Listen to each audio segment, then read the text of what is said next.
Votre nature véritable. Le présent est inséparable de votre nature la plus profonde. Votre vie comprend bien des choses importantes, mais une seule a une importance absolue. Votre réussite aux yeux du monde a de l'importance. Votre santé aussi, de même que votre éducation. Le fait d'être riche ou pauvre a de l'importance.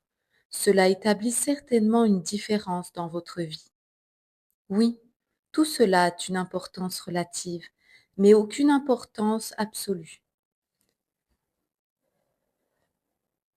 Une chose compte plus que tout cela, le fait de découvrir votre essence par-delà cette éphémère entité, ce fugace sentiment de soi personnalisé. Vous ne trouverez pas la paix en réorganisant votre condition de vie, mais en prenant conscience de qui vous êtes sur le plan le plus profond.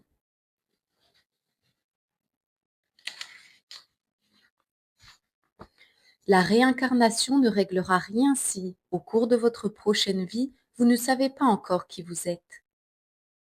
Tout le malheur du monde vient d'un sentiment personnalisé du moi ou du nous qui cache votre nature essentielle. Lorsque vous n'avez pas conscience de cette essence intérieure, vous finissez toujours par engendrer le malheur. C'est aussi simple que cela. Lorsque vous ne savez pas qui vous êtes, vous construisez un soi mental à la place de votre magnifique être divin et vous vous accrochez à ce soi craintif et indigent. La protection et l'amélioration de ce faux sentiment de soi deviennent alors votre principale force motivante. Maintes expressions courantes et parfois la structure même du langage révèlent que les gens ne savent pas qui ils sont. Vous dites « il a perdu sa vie » ou « ma vie », comme si vous pouviez la posséder ou la perdre. En réalité, vous n'avez pas de vie, vous êtes la vie. La seule vie qui soit, la conscience unique qui englobe l'univers et prend une forme temporaire pour faire l'expérience d'elle-même en tant que pierre ou brin d'herbe, comme animal, personne, étoile ou galaxie. Sentez-vous, au fond de vous-même, que vous savez déjà cela? Que vous êtes déjà cela? La plupart des choses de la vie exigent du temps. Apprendre une nouvelle technique, construire une maison, devenir un expert, préparer une tasse de thé. Mais le temps est inutile à la chose la plus essentielle de la vie, la seule qui importe vraiment, l'accomplissement, soit le fait de savoir qui vous êtes par-delà l'être de surface, par-delà votre nom, votre forme physique, votre passé, votre histoire. Vous ne pouvez vous trouver ni dans le passé, ni dans le futur. Cela n'est possible que dans le présent. Les personnes en quête spirituelle cherchent l'accomplissement et l'illumination dans l'avenir. Une quête spirituelle implique le fait d'avoir besoin du futur. Si c'est ce que vous croyez, cela s'avérera pour vous. Vous aurez vraiment besoin du temps, jusqu'à ce que vous voyez que vous n'en avez pas besoin pour être qui vous êtes. En regardant un arbre, vous avez conscience de cet arbre. En ayant une pensée ou un sentiment, vous avez conscience de cette pensée ou de ce sentiment.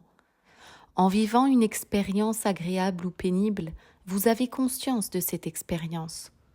Ces affirmations semblent vraies et évidentes, mais en les examinant de très près, vous découvrirez que, d'une façon subtile, leur structure même renferme une illusion fondamentale qui est inévitable lorsque vous recourez au langage.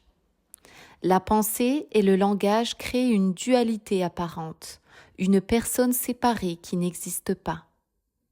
En vérité, vous n'êtes pas quelqu'un qui a conscience de l'arbre, de la pensée, du sentiment ou de l'expérience.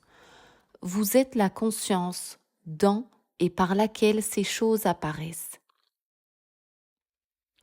Au fil de vos occupations, Avez-vous conscience d'être cette conscience dans laquelle se déploie tout le contenu de votre vie? Vous dites « je veux me connaître ». Pourtant, le « je » est vous, comme le fait de connaître. Vous êtes la conscience par laquelle tout est connu. Et cela ne peut se connaître. Cela est cela. On ne peut rien connaître d'extérieur à cela, mais toute connaissance en provient. Le « je » ne peut faire de soi un objet de connaissance, de conscience. Ainsi, vous ne pouvez devenir un objet à vos propres yeux. C'est précisément pour cette raison qu'est survenue l'illusion de l'identité égoïque, parce que vous vous êtes mentalement changé en objet. C'est moi, vous dites-vous. Vous entamez une relation avec vous-même, vous vous montez une histoire et la racontez aux autres. Si vous vous considérez comme la conscience dans laquelle se produit l'existence phénoménale, vous vous libérez.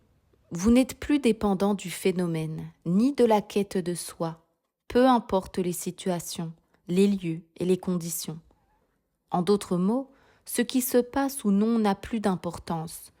Les choses perdent leur lourdeur, leur sérieux. Un esprit enjoué pénètre votre vie. Vous voyez ce monde comme une danse cosmique, celle de la forme, ni plus ni moins. Lorsque vous savez qui vous êtes vraiment, un sentiment de paix durable et vivant s'installe. On pourrait l'appeler la joie, car c'est bien la nature de celle-ci. Une paix vivante et vibrante. C'est la joie de reconnaître en soi l'essence de la vie, celle qui précède la forme. C'est la joie d'être qui on est vraiment. Tout comme l'eau peut être solide, liquide ou gazeuse, on peut considérer que la conscience est gelée, sous forme de matière physique, liquide, sous forme de mental et de pensée, ou sans forme, en tant que conscience pure. La conscience pure, c'est la vie avant sa manifestation. Et cette vie regarde le monde de la forme à travers vos yeux, car la conscience est votre nature. Lorsque vous savez que c'est ce que vous êtes, vous vous reconnaissez en tout. C'est un état de clarté perceptuelle complète. Vous n'êtes plus une entité chargée d'un lourd passé qui devient une grille conceptuelle à partir de laquelle chaque expérience est interprétée. C'est en percevant sans interprétation que l'on peut sentir ce qui perçoit. Le mieux que l'on puisse exprimer par le langage, c'est que la perception entre en action dans un champ de calme éveillé. Grâce à vous, la conscience sans forme a pris conscience d'elle-même. La vie de la plupart des gens est menée par le désir et la peur. Le désir, c'est le besoin de vous donner quelque chose qui vous permettra d'être davantage vous-même. Toute peur est celle de perdre, donc de subir une diminution, d'être amoindri. Ces deux mouvements occultent le fait que l'être ne peut ni n'ajouter ni ne soustraire. L'être dans sa plénitude est déjà en vous, maintenant. Le lâcher-prise est la transition intérieure de la résistance à l'acceptation.